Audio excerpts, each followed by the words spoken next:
Good evening. I am Michael Jeinkle, and I would like to welcome you to this exclusive reading of my story, Theobald Knoobs and the Antimatter Boobs. The story was written by myself, Michael Jeinkle, and illustrated by Guy July. Not that long ago, near a town called Krazoobs, where the river of Urk meets the forest of Boobs, sat a strange little factory covered in tubes that was run by a man they call Theobald Knoobs. Lone Theobald lived by the factory tubes that produced all the goods for the folks of Krazoobs, but although he had built it, old Knoobs was still irked, because frankly, he didn't quite know how it worked. Whenever the people of town had a need, the tubes would produce it with marvelous speed. Then at some point the factory learned to predict what the people would want before they even picked. Well, the years went along, and the folks of Krazoobs had good food and good livelihood, thanks to the tubes. From the river they gathered the goods that came down, so of course they got lazy, as might any town. Well clothed and well cared for, with all the best stuff, those folks started feeling there wasn't enough.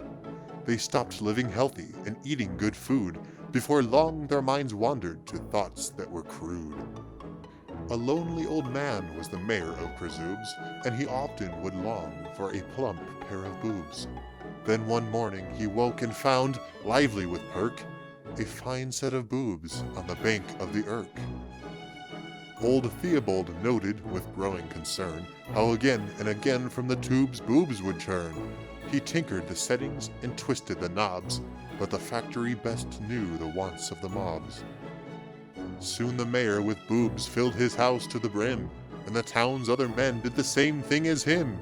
But they still weren't quite happy, and longing filled each, as the perfectest pair remained just out of reach. Now the factory reasoned with factory thoughts. They refused to be glad, though I've given them lots.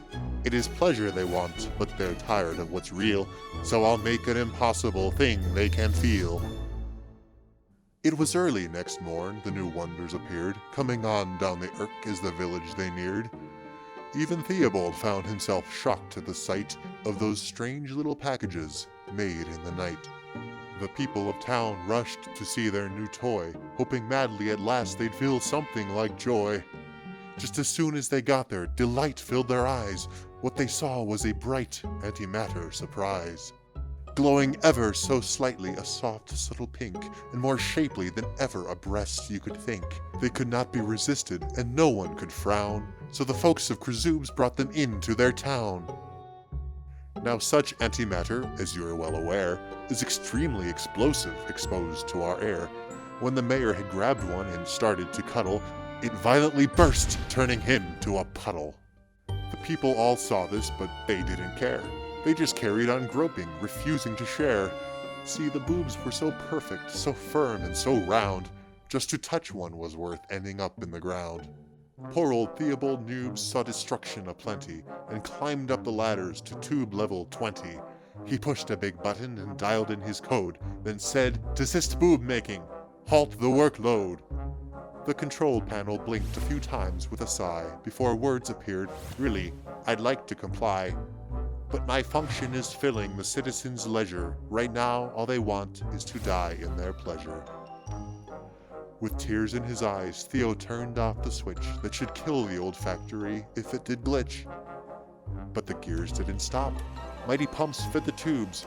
Antimatter kept forming those pure, deadly boobs. The river soon clogged and the land piled high with the boobs of destruction that made people die.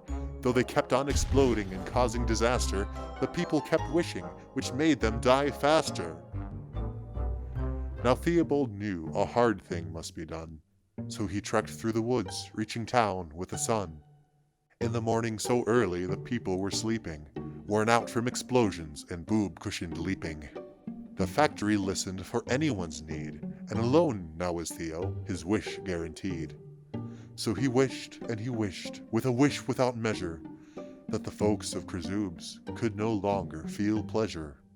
It was later that day that the water turned yellow, with factory potions to make people mellow.